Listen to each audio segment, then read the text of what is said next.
Good afternoon, everyone. Welcome to your daily lunchtime show where we give you an overview of today's news highlights from all corners of the country. My name is Aurelia Samuyenga and this is NMH at 1.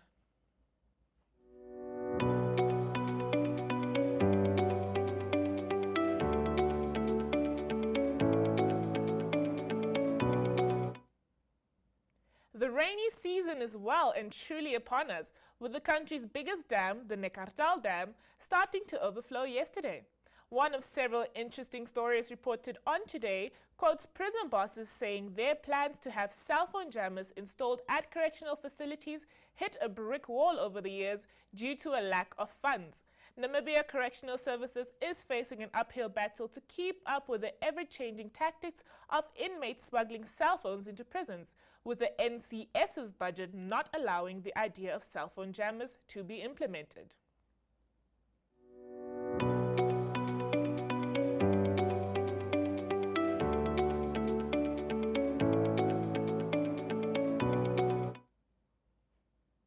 As per usual, here at NMH at 1, we bring you a number of video news clips from across the country.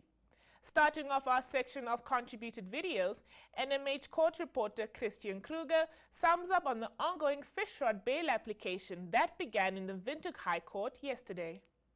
Good afternoon, my name is Christine Creer and I'm a court journalist for The Republican, and I've been following the fish rod corruption case for the past year.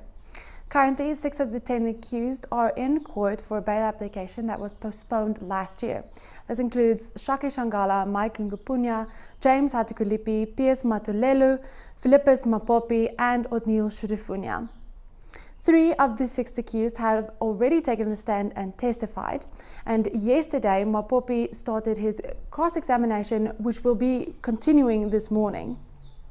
The other 3 accused will not be taking the stand and will only giving written testimony. One of the fish rod accused, Mr. Ricardo Gustavo, has already been granted bail at the end of last year when High Court Judge Herman Oosthuizen granted him bail for an amount of 800,000 Namibian dollars. The former Minister of Fisheries and Marine Resources, Bernard Esau, and his co-accused, Tanzan Hautukulipi, are still in custody, and the other accused, Nigel van Beek, also applied for bail last year but withdrew his application. The remaining fish rod accused, Mr. Marijn de Klerk, a legal practitioner, has yet to be extradited from South Africa and is therefore not in custody.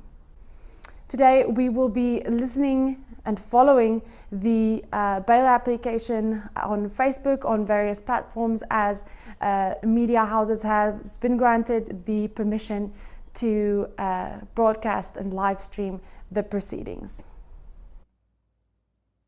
Owen Leishner of Fireronga office takes a look at the unusual swells in the Atlantic Ocean that have battered the Namibian coastline.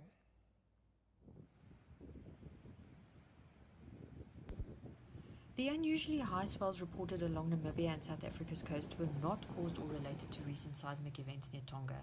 This was reported by South African news agency IOL, quoting South African Weather Service senior marine scientist Mark de Vos. De Vos said that the swells were the result of a big storm in the Southern Ocean, a mid-latitude cyclone to be exact. He said that winds associated with the storm blew strongly over a large area of the ocean, generating large waves. These waves continued to radiate outwards from their source, reaching our coastlines, De Vos said. The combination of the wave heights and the periods between the waves are described as being a 1 in 20-year event.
Closing off our video segment for today is Kenya Kamboe, who chats to the Rundu resident Pauli Sitendu about how he feels the town council is failing residents in terms of water provision.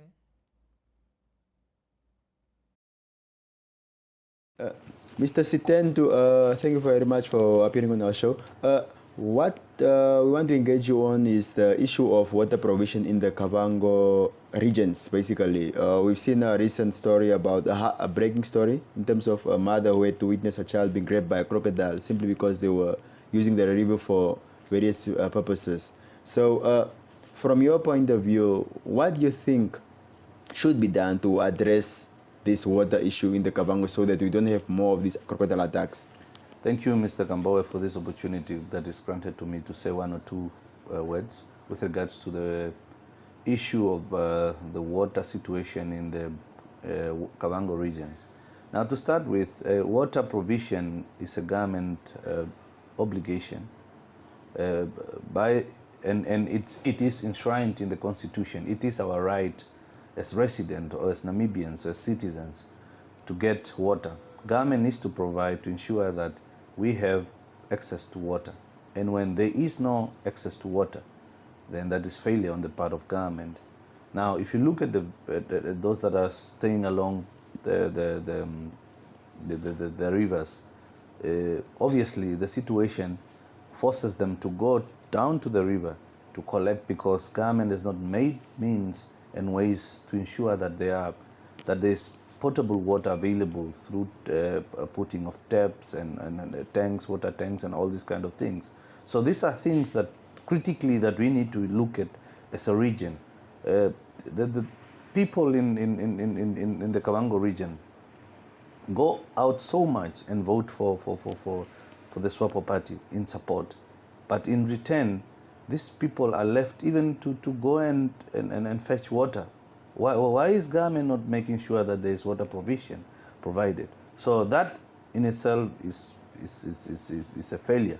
Now, if I cascade it down to the town councils that is mandated to give and supply water to the residents, it is a failure also on their part when you see that the water is being closed now and then people have to go to the river to just collect, for consumption. It is not supposed to be the case. What are they doing? It is a failure. So water is there, the river is there, is running throughout, and it is just an issue of putting pipes to ensure that residents get water every day. Not this situation. I'm sorry to say it is really failure on the part of the leadership. Whoever it is that is involved should really dust up, wake up. If they are not able to go, if they are not able to do anything, they should just leave offices. Those that are capable can come in and ensure that people get the necessary service that is due to them. Okay. No, thank you very much for your time, Mr. Sitendu. Yes. Okay. Thank you.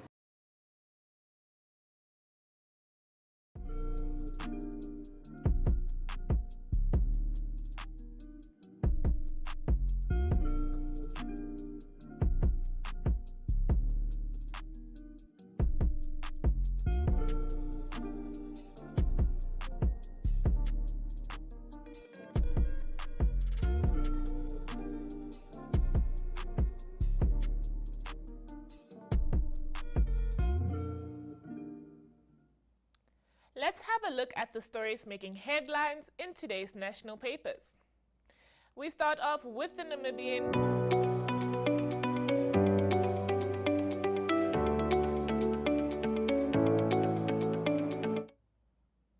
The Namibian quotes figures released by the Ministry of Labour, Industrial Relations and Employment Creation this week, confirming the number of job losses since the outbreak of the COVID-19 pandemic in Namibia 2 years ago. During 2020 alone, 12,198 workers employed across 896 companies lost their jobs. During last year, a total of 3,244 employees were let go. The travel, tourism, hospitality and catering sectors were hit especially hard, the figures confirm. Moving on to New Era, which quotes the Deputy Minister of Urban and Rural Development, Natalia Goses, who remarked on the dilapidating and dirty state of many of the country's towns she had visited since her appointment. Her office is working on a proposal for a competition to recognize the cleanest regions and towns. The Deputy Minister also addressed a group of newly appointed chief regional officers and councillors, warning them against the abuse of public funds and tribalist politics. According to Allgemeine Zeitung, which reports from Stampriet, where the geologist Dr. Roy Miller once again reiterated the grave and irreversible dangers to the vital underground water supply that sustains human and animal life in the Kalahari if the proposed mining activities for uranium in the area were to go ahead. At a meeting coordinated by the Namibian Agricultural Union, farmers and community members in the area expressed serious concern that the mining process intended by headline investments had already been allowed to progress as far as it did. The Namibian Sun shares some of the colorful testimony of fish rot accused Philippus Mapopi. The suspended full-time Windhoek City police officer was not shy to tell the High Court yesterday about his wide-ranging business deals as a middleman. One such deal saw him provide consultancy services worth a reported 19.7 million Namibian dollars to a fishing entity called Low-Key Investments, despite him having no track record of doing any work as a consultant at the time. We move on to Republican, which also leads with the Stampriet and Aranos communities, and the geologist Dr. Roy Miller demanding that headline investment be restricted from proceeding with the uranium exploration, which holds great risk for the underground water supply of the entire Kalahari. The Afrikaans Daily also spoke to a young female driver in Windhoek who on Sunday evening was hijacked and assaulted by a group of suspects pretending to be police officers. She was knocked unconscious before she and her 2-month-old baby boy were left on the side of the road as her vehicle was stolen and later found stripped for parts.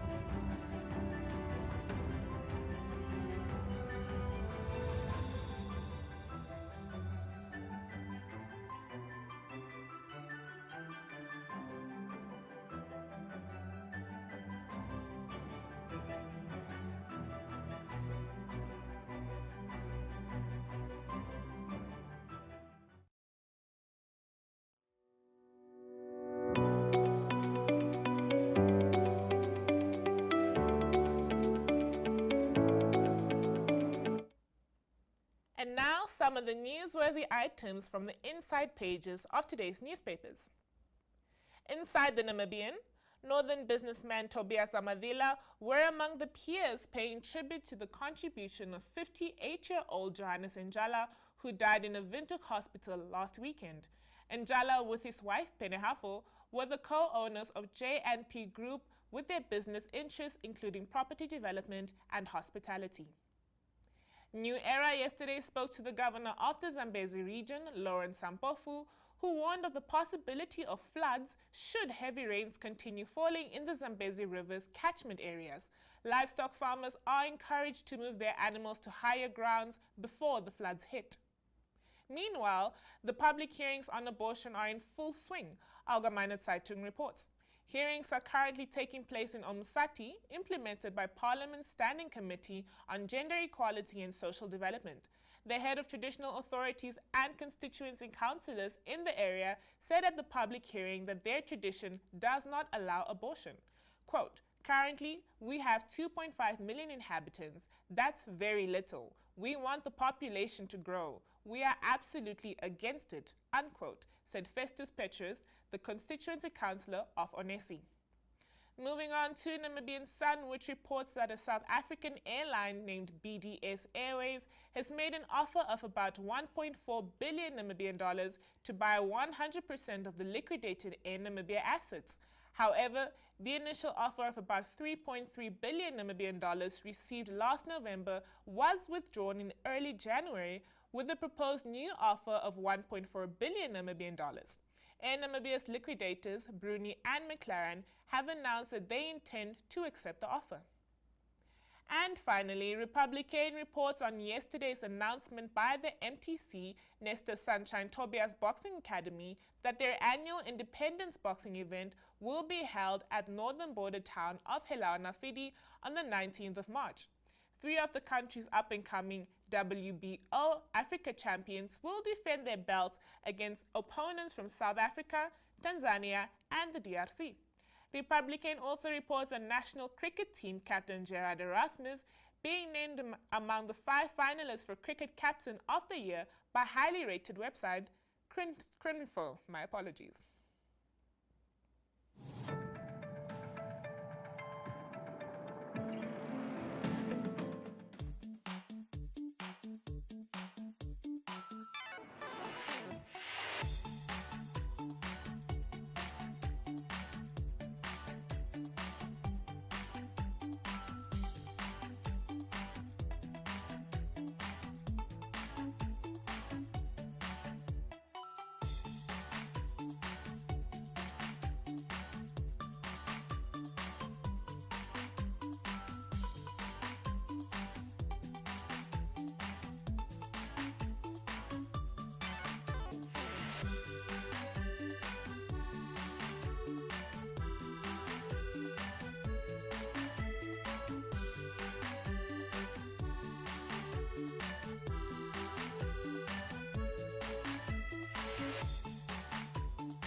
And that is it for your Tuesday edition of NMH at 1. Please stay safe, and I'll see you again tomorrow at the same time, always at the same place. Until then, here's your weather update.